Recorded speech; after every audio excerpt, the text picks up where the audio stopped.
Hello everyone, it's me, MrGamingGuitarist, and holy shit, that was such a shock at the end.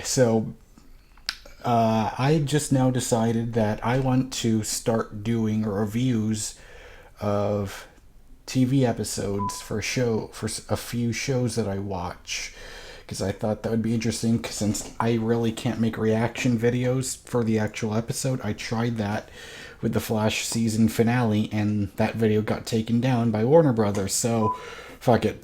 So here's me sharing my thoughts on what happened on the episode. We're gonna start with tonight's episode of Arrow. So this is season 4, episode 2. I forgot what the episode title was, but oh god, I was so giddy at the end from this one moment that happened, and it's not what you might think it was.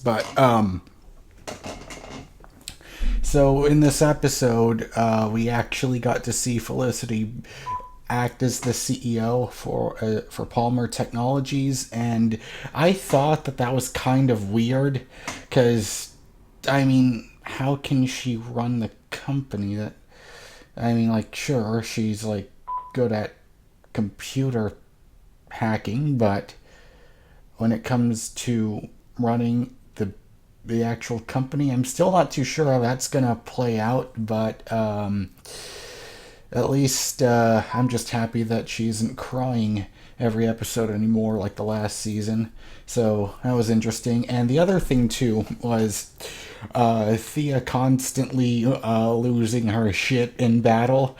I mean, when she broke that guy's arm, and then she started fighting Oliver in the, well, it's not the cavern, or the I forgot what they called their hideout, but I don't know where they're at now. But it's not the foundry, but it's the replacement foundry. They haven't given that a name yet, but I was really shocked at just it. Well, I'm at least glad that we're starting to see the effects of the Lazarus pit on her.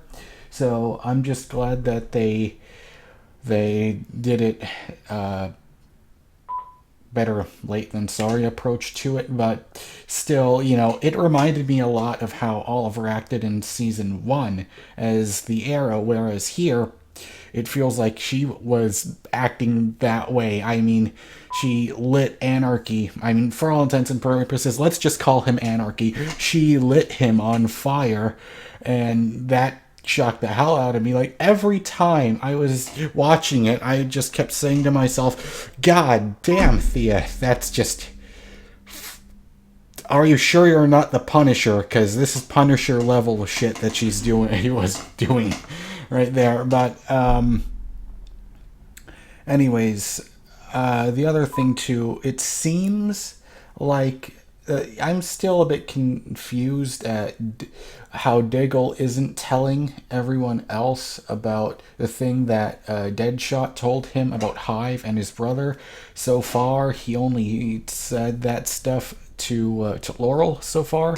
So we'll see what's going on with that. But the other thing too that's just funny is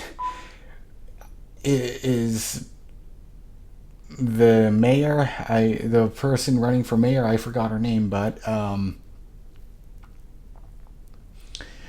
it's funny how immediately, right when she went to announce it, just immediately someone's ready to kill her. I just thought that was really funny.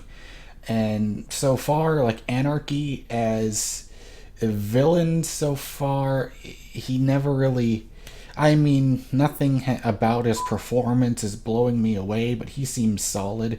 And I liked that we got to see Damien Dark again, orchestrating this thing with Hive, but we never got to see too much of him in this episode.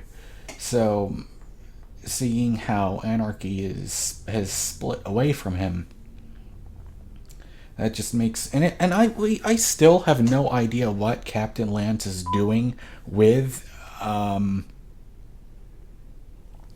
why he's involved with Hive or with Damien Dark. Like, what exactly why was he involved in all this? We still have no idea, but it still intrigues me. Like, he's angry that he's doing this, and yet how did he get involved with Dark in the first place? Looks like we're gonna have to find out. I thought the fight scenes in this episode were really good. Nothing to complain. But that scene when he was when Anarchy was torturing the mayor candidate's daughter, when the four of them crashed through the window, I just wanted to scream "Turtle Power!" because it just reminded me of the Ninja Turtles, how they would just drop down, all four of them in a row, crashing down from the ceiling. That's just a thought that I had. But so far, I really did like this episode. But the thing that just sent it over the top for me was right at the very end when... See, I always like how... one thing I didn't like is how in Season 3, the Arrow just felt too much like Batman. Well, he always has, but I'm glad, lots of people are saying, well, I don't like that they're making it light, but I do like that they're making it light because that's how the Green Arrow is in the comics. And I will be the first person to tell you Season 3 was a huge disappointing step down from how amazing the second season was, but it feels like things are picking back up after Season 4. I'm not offended at anything going on in the story right now, so everything so far is good. But the thing that I like is that they're saying the Arrow shouldn't be hiding. He shouldn't be hiding in the shadows, someone that shouldn't be feared. He said, like, the public, he needs to be a symbol of hope. Now, of course, we all know he's not going to be Superman levels of hope, but much closer to what the Green Arrow actually is like in the comics. And I'm so happy that they're doing it, because it always felt like all they did was they're just taking Batman stories. And that's what it felt like they were doing. But now, because when I watch these TV shows, this is just me in my bedroom, just laying down on my bed watching the episode. But what happened here was, I was laying down in my bed watching the episode, but the second when Oliver said, "Felicity, I'm gonna run for mayor," I lost my shit at that, because I remember at one of the conventions that they had an Arrow panel at, everyone kept asking Stephen Amell, when is Oliver Queen gonna run for mayor? And he specifically said, "I don't know about that." Like, it felt like he was going to say no, like that it wasn't gonna happen, but now it's actually happening. And the whole reason why I'm excited about this is, I'm really not too knowledgeable in the comics, but it feels like, other than what happened with Deathstroke and Malcolm Merlyn, it feels like we haven't had an actual Green Arrow storyline actually happen in Arrow since we had Deathstroke. And when he said that, it made me so happy, because we're going to get an actual Green Arrow storyline in a show about Green Arrow. Who would have thunk it? And also, I was so excited because when Laurel and Thea said, "We're going to Nanda Parbat," that I immediately knew that means we're going to bring back Sarah. But let's see, when I saw that, my brain was still trying to process that Oliver's actually going to run for mayor. Because I wonder, how is that going to play out? Because it felt like that would never be something that's going to happen, but that alone got me so fucking hyped for the next episode. And I already know, and I have a prediction, because we already know we're going to see Sarah back. I'm so happy about that, but they already said that Constantine is going to be the guy that brings back Sarah from the dead. So but still, guys, Oliver Queen is running for mayor. That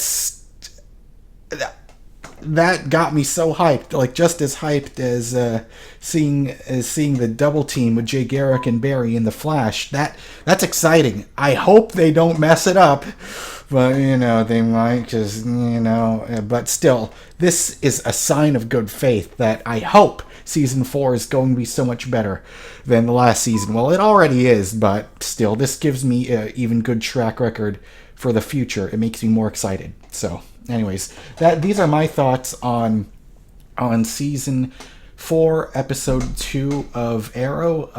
What are your thoughts on this episode? Let me know. You can follow me on Hitbox. You can, when I live stream, you can watch me.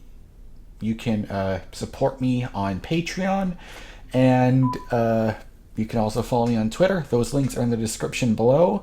And yeah, go ahead, give me your thoughts on this episode. Let's have a discussion here. So that's all I have to say, and I'll see you next time. Goodbye.